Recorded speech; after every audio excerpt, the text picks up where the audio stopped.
I'd better run. The FDI can't run itself now, can it? Good luck with your first day. All right?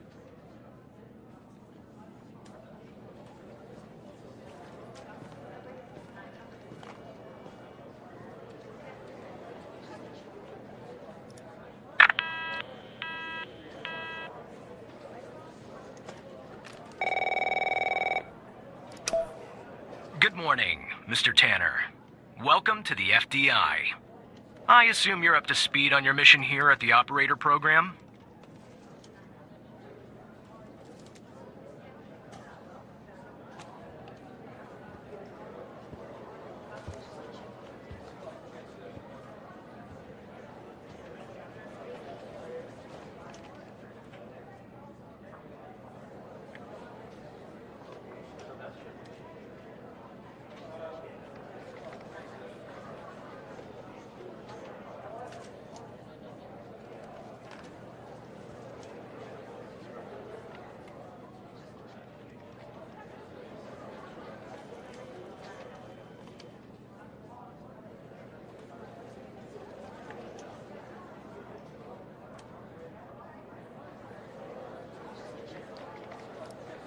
Well, as an operator, your goal is to support our agents by providing them with anything they need to solve a case.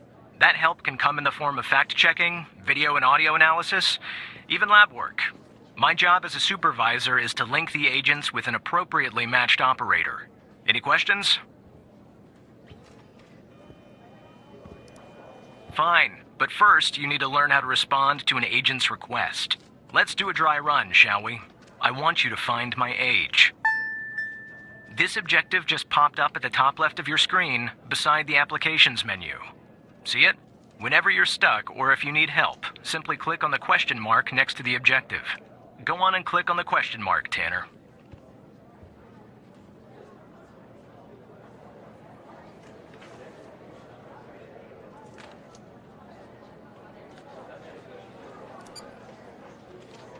Yes, just like that. You can always click on the question mark if you get stuck, though I'm hoping this won't happen often. I'm giving you access to the human database. The Human DB, as we call it here. You can find this and other tools to help you solve agent requests in the Applications menu. Now go ahead, Operator Tanner. Solve my request. Find my age. When you find the answer, click on the objective and then select the answer on the screen. Operator, you should find the information first.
Right.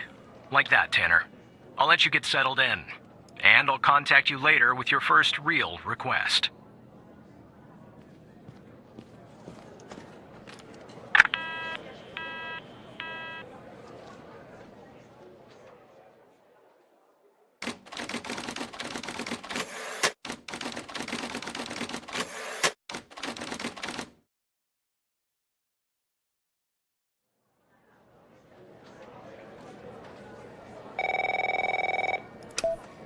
Tanner, looks like your first request is somewhat of a baptism by fire. I have an agent working a homicide. It's her first case, too. Not ideal, but consider this a learning experience. I'll be monitoring you in the background. I'm patching the agent through now.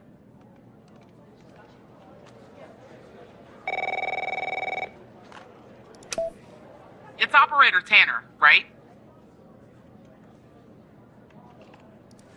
I don't think our paths ever crossed at the academy, did they? Anyway, I got a homicide at a bar downtown called The Sanctuary. Ironic, no? My Vic, dead on arrival. Is male, Caucasian, early 60s. He was shot in the head at close range around 2 a.m., just before closing time. As far as evidence, I got some surveillance footage from the bar. And some kind of list that I found on the deceased. Any chance you can work your operator magic and help find me an ID on the shooter? Thanks, operator. Okay, I'm sending over the files.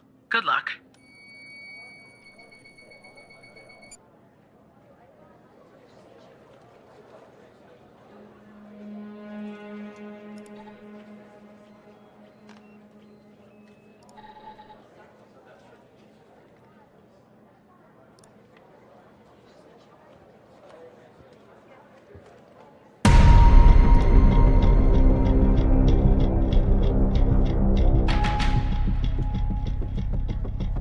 This is our cutting-edge video analysis system, Tanner. Click on any relevant elements in the video to trigger an analysis. Go on, give it a whirl.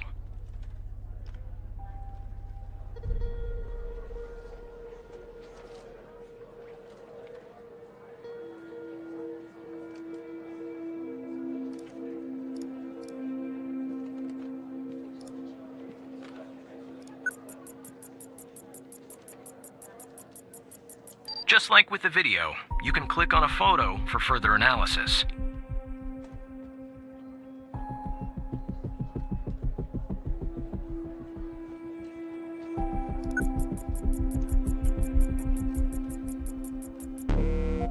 The footage quality is insufficient for a proper ID, operator. You'll need to find another way to ID the killer.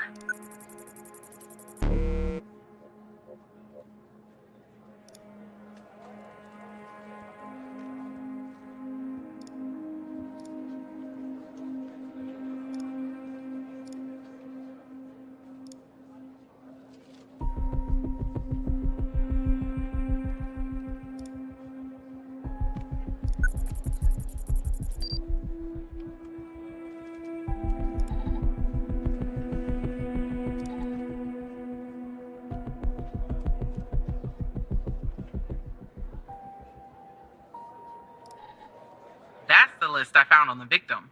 It's pretty long, and to be honest, I got no idea who any of those people are.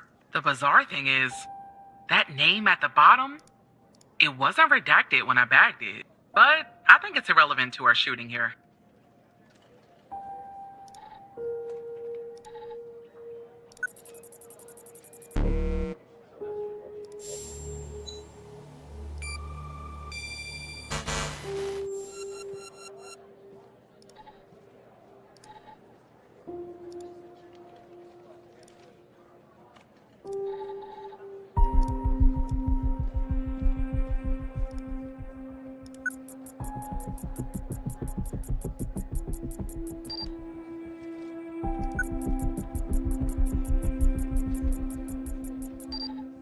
Looks like our victim is Henry Jenkins.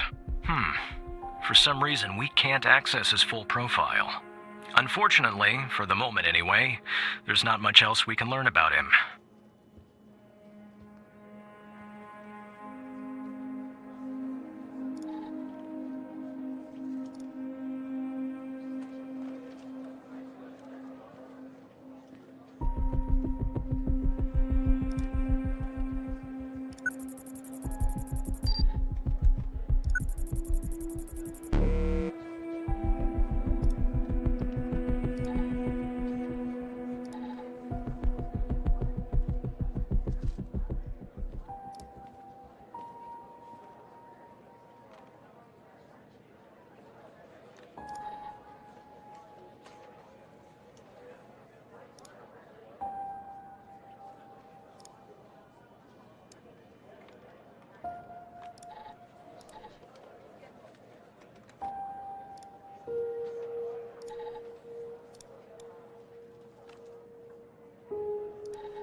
see that you're looking into the names of the people on the list. That's a waste of FDI time and resources, Tanner. Focus on the surveillance footage.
Nice. Now we know the perp's name. You got something for Wells' address? Because I'll take it if you do.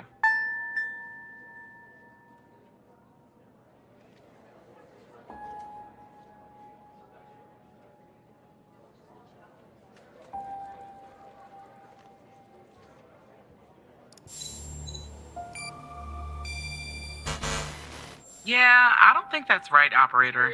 Looks like it's the address for a car dealership. I don't think Wells lives on the lot. What I'm looking for is Wells' home address. Can you track that down?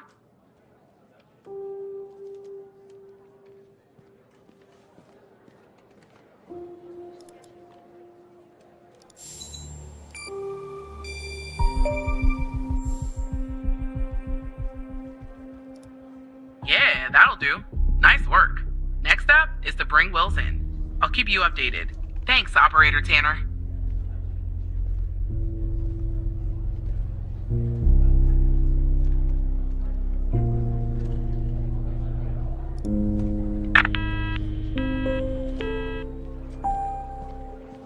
Not bad, Tanner. Not great, but not bad either. I'll contact you later with your next request.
Tanner, I need you to follow up on an investigation started by a previous operator.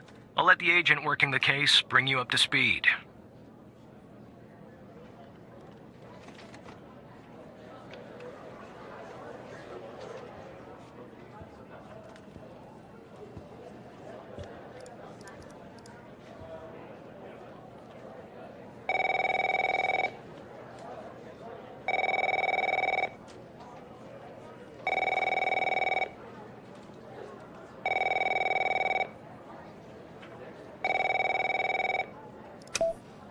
Oh, please. Tell me you got something.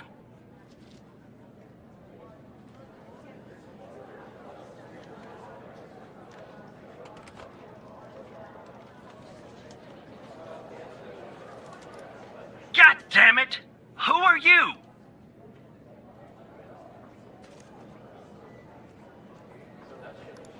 Great! Every goddamn time we get a new operator, it takes me twice as long. I got a life outside the FDI, you know? Interests, hobbies, full-blooded passions. I don't have time for this. I got a missing persons case out here in Dryfield, Nevada. Connie Moore's her name. I canvassed the area, talked to the locals. I can't believe I'm saying this, but everyone thinks she was abducted by aliens. Middle of nowhere, hot as hell, sandy. Calling it a small town would be an insult to small towns.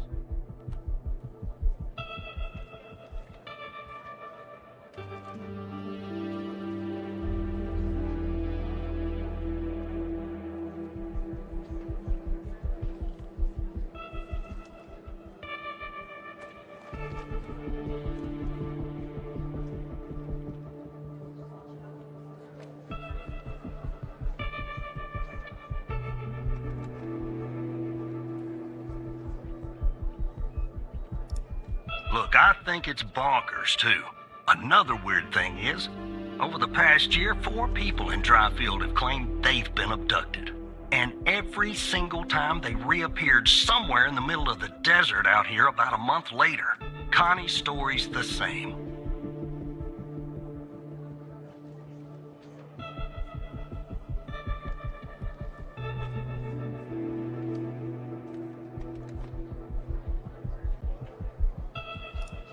She was.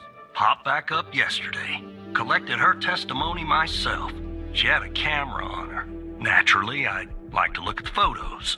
But to do that, I gotta go through you, an operator. Lucky me, right? There's something off about all this. I mean, beyond all the talk of little green men. Just look for something that doesn't add up, okay? Oh, you will. I'm telling you. I got a nose for this kind of thing. I just can't do it myself because I don't have direct access. The operator program. No combination of words could possibly convey the love I hold for it in my heart. Here are the files.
Connie Moore claims to have taken a photograph of a UFO. If you're of a more rational mind, operator, most likely she did not. Your objective is to find a shortcoming or problem with said photograph.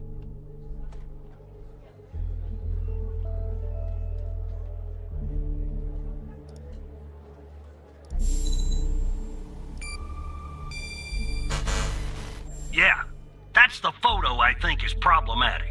I don't believe in intelligent life outside our planet.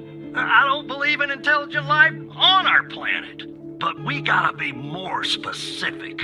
We need proof that something's off about the photo.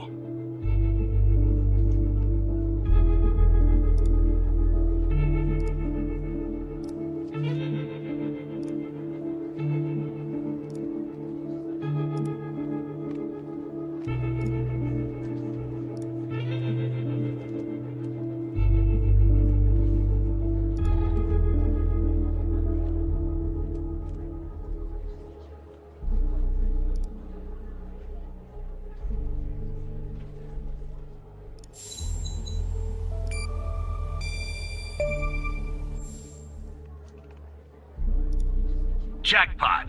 Connie said she took that photo the day she disappeared. Clearly, she didn't. Maybe the aliens did funny things to her brain. Maybe her brain was funny to begin with. Do me a favor. Locate the position on the map where she supposedly snapped this photograph.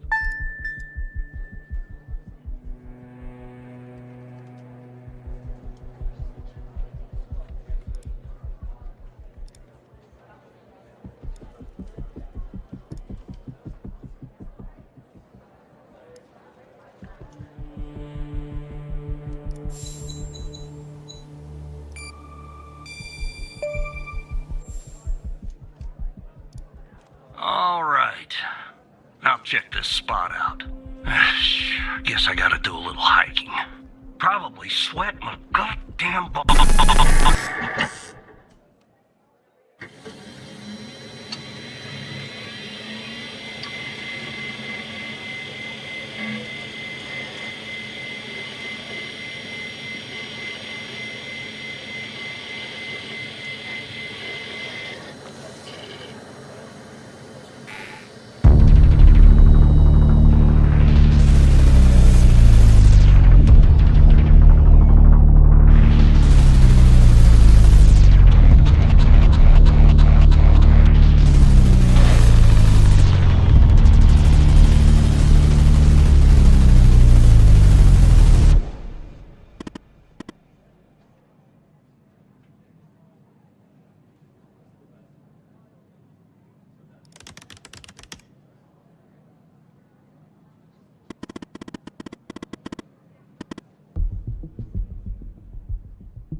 Operator Tanner, are you there? Agent Walker told me that your connection was suddenly cut. And when I tried to contact you, you were offline. What happened? Hal? I thought we had taken care of that problem. I will look into this matter immediately with our cybersecurity department. The second shift of operators has arrived. You can go home now, Tanner. See you tomorrow. And don't be late.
Hey, pal. So, tell me, how'd day number 1 at the FDI go? Everything you had hoped for?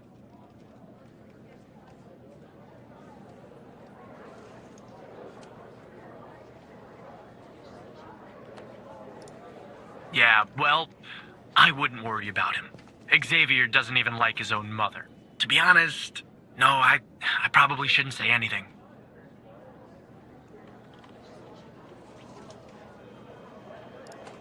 Well, between you and me, we're thinking of making a change at the supervisor position. You know, Evan, if you play your cards right, maybe, just maybe. Sorry, buddy. My phone's ringing off the hook here. I gotta run. But hey, great job. And, just keep plugging away, okay? I'm proud of you, Evan.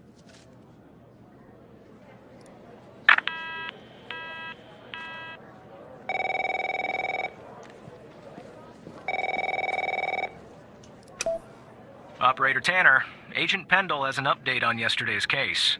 I'll patch her through in a moment. But before I do, I wanted to let you know that from this point on, you'll talk to the agents directly. Time to cut the umbilical cord. However, as your supervisor, I'll still be in the background monitoring your activity. Oh, I almost forgot.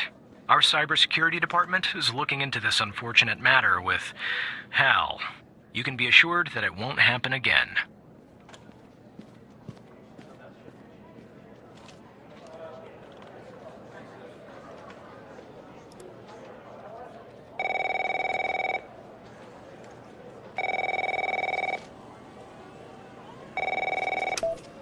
Good morning, Operator Tanner.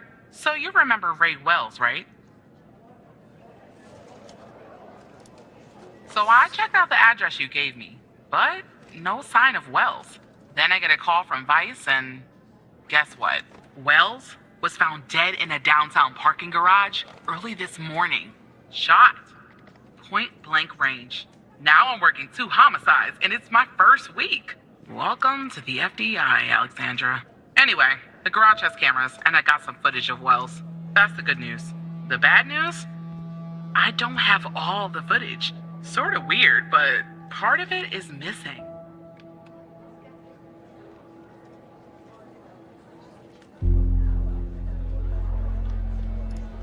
I don't know. Looks that way, doesn't it? I don't put much stock into conspiracies, but the timing is definitely suspicious. Anyway, think you could take a look? I'm looking for anything that's different between the first and second half of the surveillance footage. Apart from Wells ending up dead and the blood splatter on the pillar. Sorry for the vivid details.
look at that.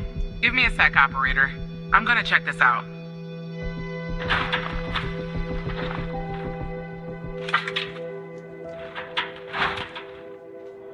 Well. I just found a bullet lodged in the light's framework. I'm sending you a photo. Can you run an analysis and tell me what kind of bullet I'm looking at?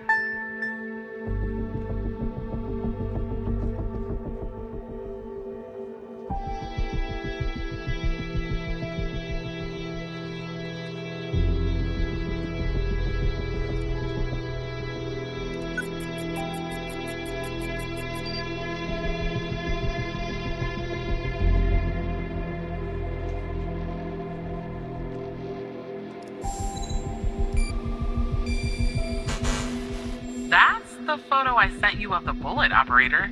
Can you analyze it and tell me what type of bullet it is?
.45 caliber? I believe that's what the military and police use. Well, that's something anyway. Thanks for your help, operator. Appreciate it. If only we had all of the footage. Anyway, I should get back to the scene. Keep digging and see if you can find anything else about our perp.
I see that you ran the facial recognition software, and 0 matches turned up, Operator.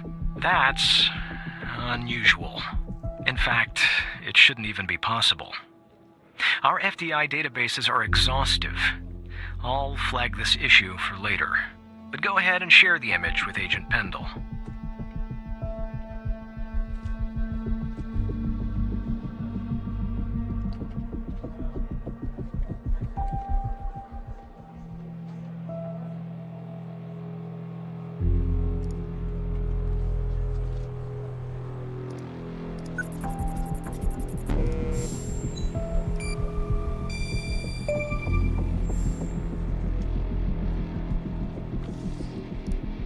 Wait, I don't understand. How did you get this?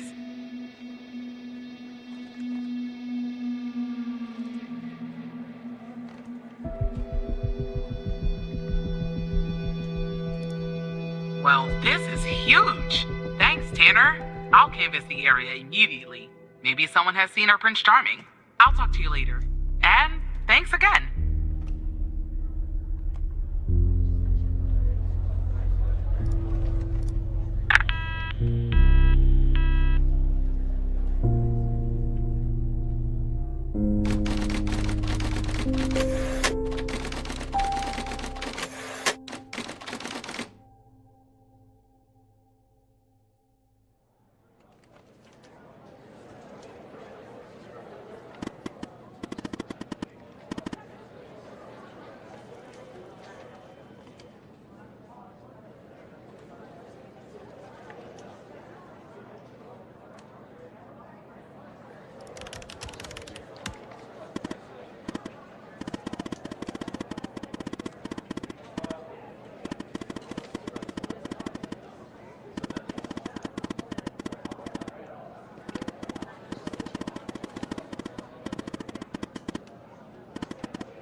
Hello, Operator Tanner. Hal told me that you'd be calling. Okay, I'll try to keep this short. About a month ago, I started working on a missing persons case. A woman reported that her husband had been gone for over 48 hours. Almost right away, the case felt different. Red tape all over the place. An unusual lack of cooperation from my superiors and colleagues. Unanswered calls. Suddenly, the FDI felt like the most incompetent department in the country. After an almost endless game of phone tag, I finally managed to get an appointment with a superior. The plan was to sit down and talk about the case first thing Monday morning. That Sunday night, I'm awoken by a phone call. The woman's apartment has burned to the ground. And the woman, what's left of her anyway, has been found dead in the ashes.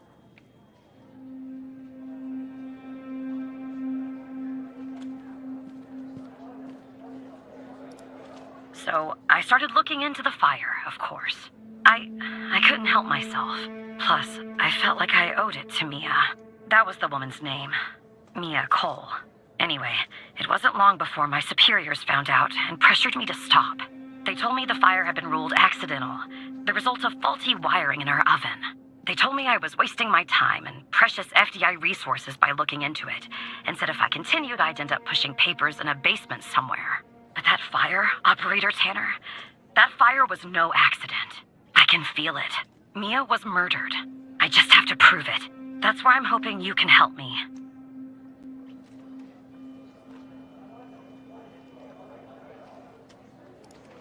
Go ahead and search them in the Human DB. The husband's name is Sasha. Sasha and Mia Cole. Please.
Just another coincidence, right? Look, I don't know why, but someone doesn't want us looking into Sasha and Mia Cole. But we have to, Operator Tanner. It's our job. Who's going to do it if we don't? Can you help me find proof Mia's fire wasn't an accident? You'll take a look then? Oh, thank you. As far as how to access the case files, that's not really my area of expertise. But you can ask Hal.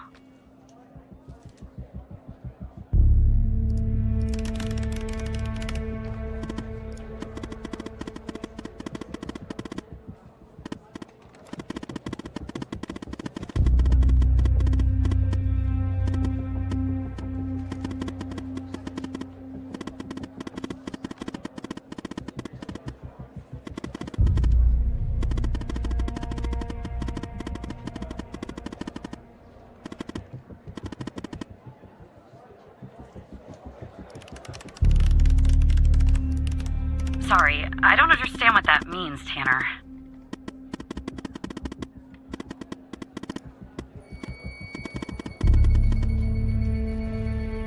Despite being, well, a thorn in the side, you have to admit Hal gets results.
I knew it.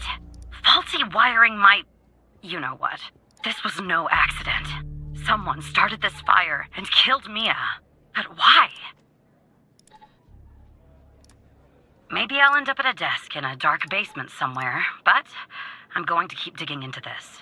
It matters to me. I grew to know her. Mia, I mean. With our line of work, you try not to get emotionally involved. That's what they teach you at the academy anyway. Almost from the start. And usually, I can turn the switch off. I learned to do that. Feel nothing. But with Mia, I just never could. She wanted to be a singer, she told me. That was her dream. And I'm not exactly an expert, but she did have a good voice. Really. She was just a decent person. Wanted to find her music house. I have something else out there. Sasha disappeared. She was 3 months pregnant. Always the thought of her raising that child on her own. After everything that happened, it got her. And one day, she and the baby were suddenly gone. Someone killed them, Operator Tanner. Someone killed Mia and her baby. Are you still there?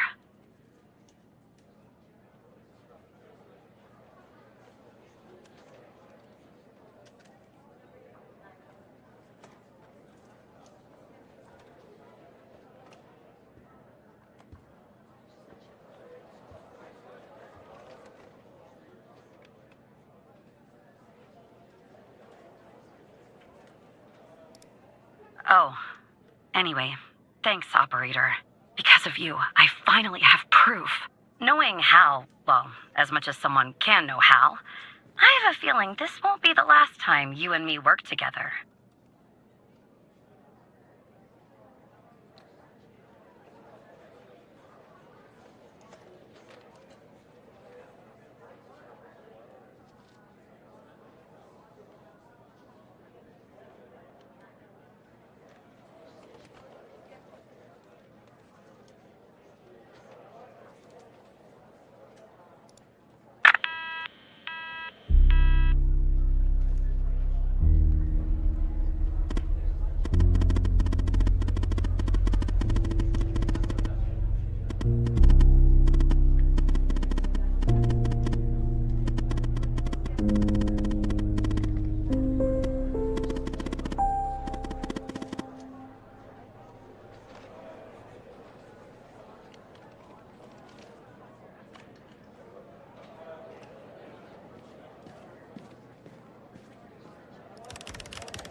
Operator Tanner, can I have a word?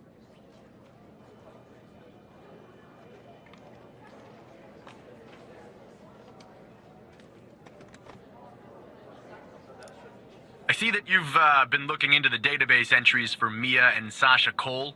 You want to tell me why?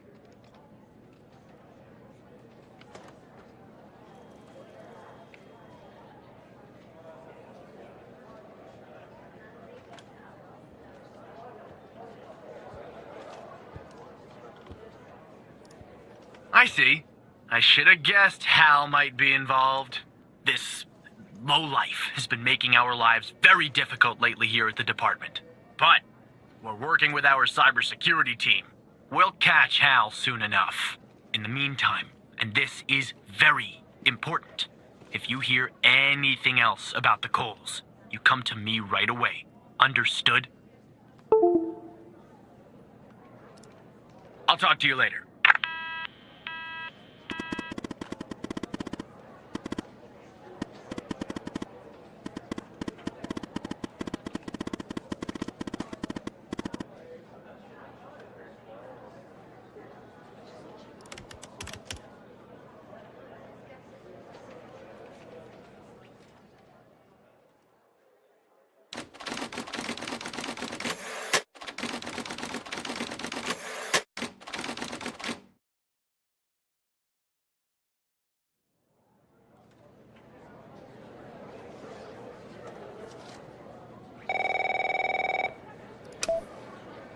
who the hell am I talking to this time?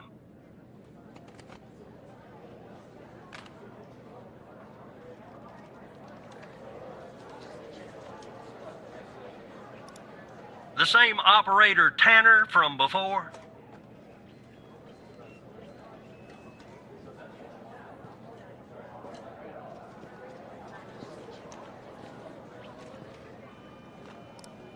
Good. You haven't been fired. I was afraid I'd have to explain this goddamn case all over again. I went back to where Connie said she took the photo in the desert. You remember, right? Where she said this, flying saucer supposedly landed. I didn't find a flying saucer or any aliens breathing their last wheezy breaths or anything like that. But I did find something else.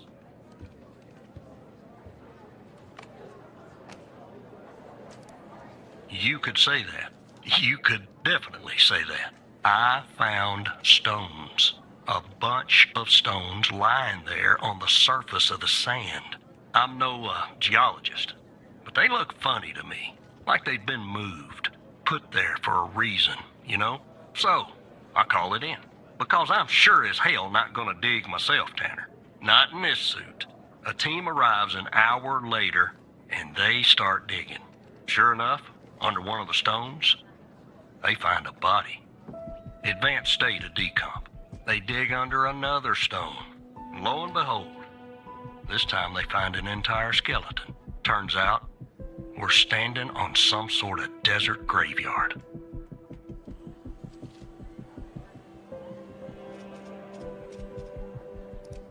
Yeah, messed up, right? And judging by the size of the skeleton, it belonged to someone young, Tanner. Real young.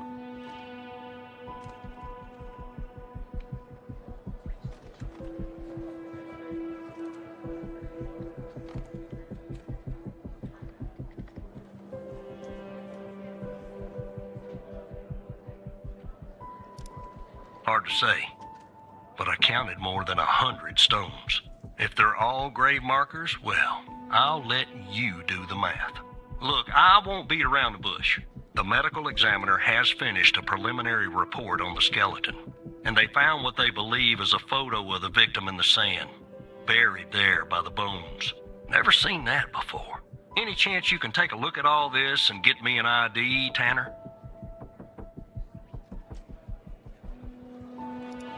Let me send you the files. Well, it's taken a while. Hard to access the satellite out here in Roswell. Dryfield. Okay. Looks like it went through. About goddamn time.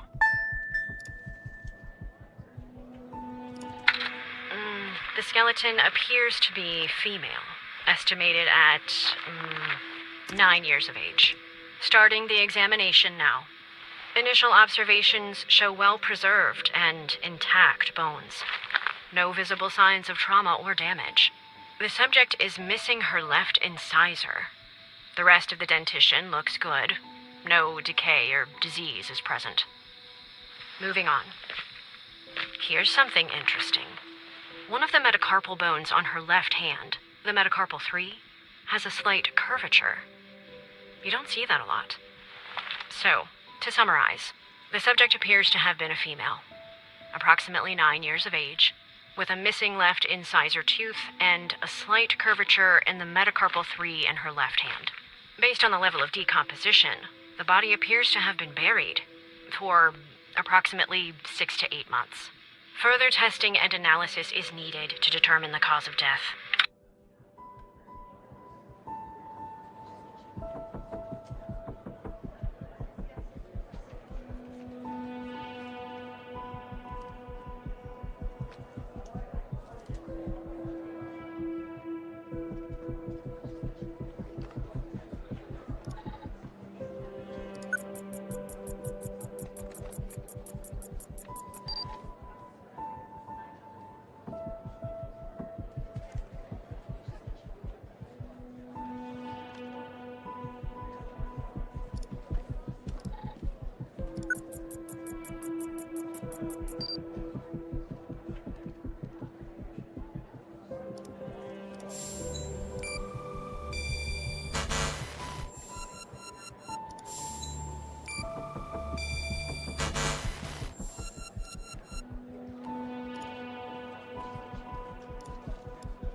The skeleton appears to be female, estimated at 9 years of age.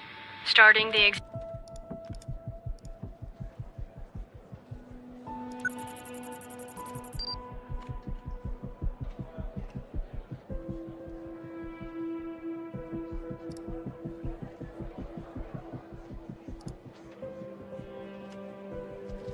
examination.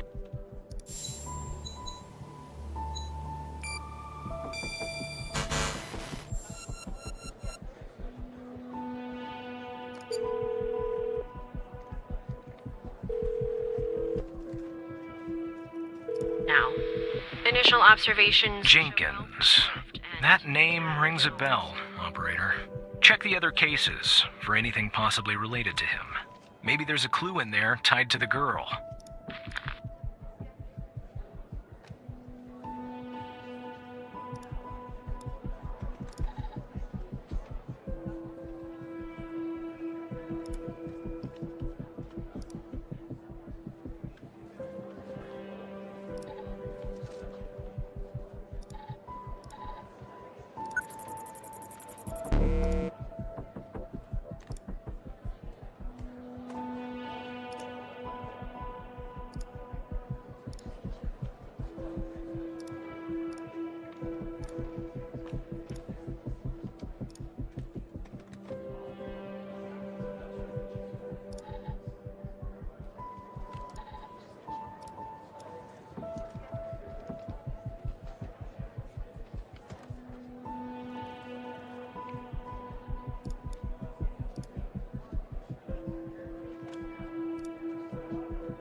No visible signs of trauma or damage. The subject is missing her left incisor. The rest of the dentition looks good.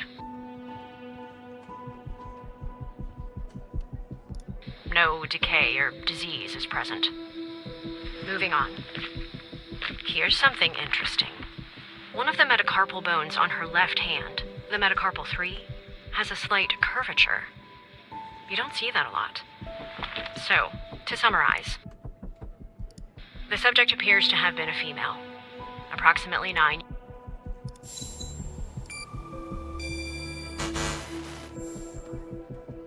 years of age, with a missing left incisor tooth and a slight curvature in the metacarpal 3 in her left hand. Based on the level of decomposition, the body appears to have been buried.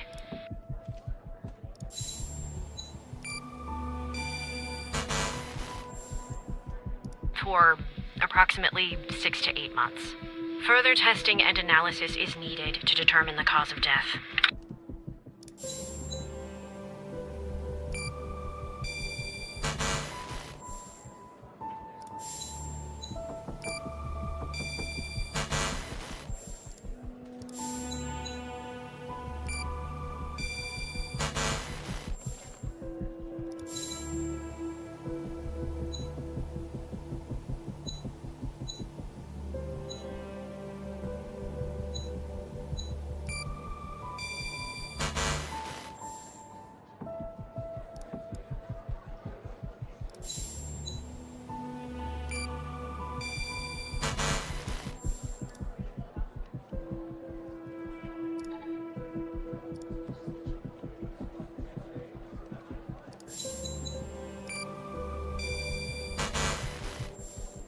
Yeah, that looks like it could be the first name.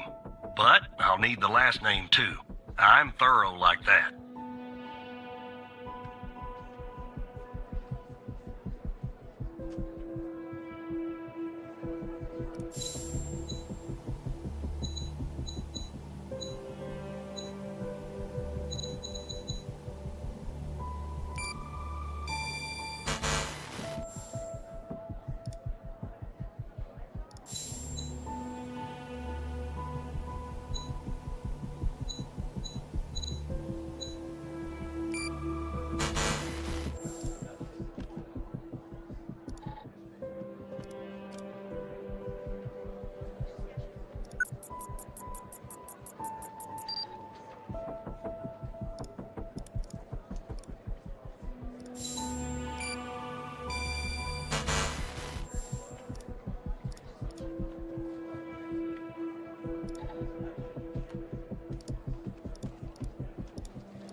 skeleton appears to be female, estimated at 9 years of age.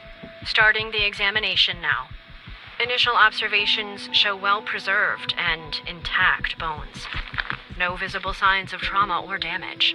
The subject is missing her left incisor. The rest of the dentition looks good. No decay or disease is present. Moving on. Here's something in.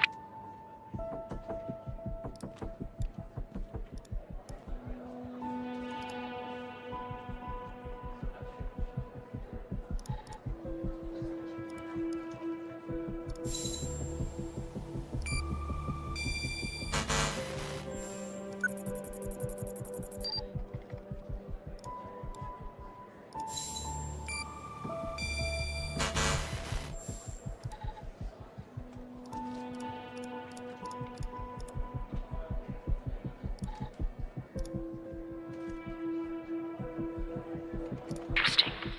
One of the metacarpal bones on her left hand.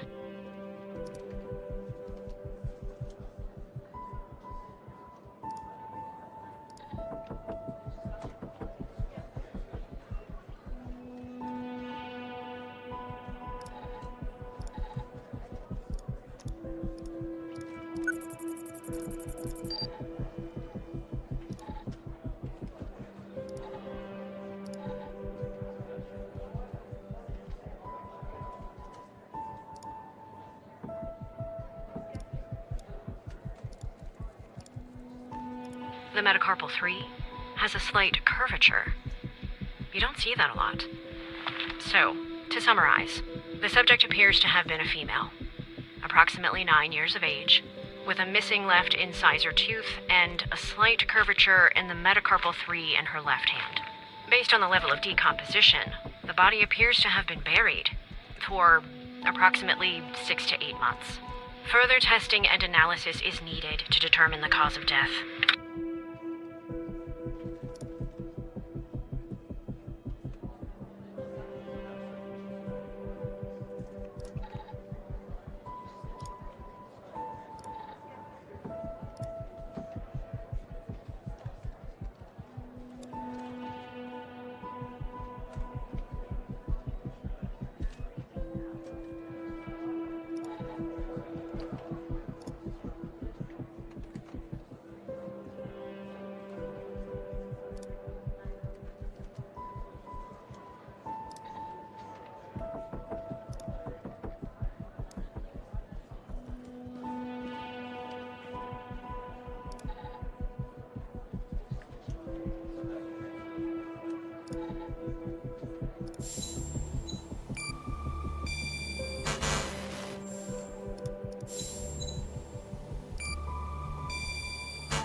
did you find this, Tanner?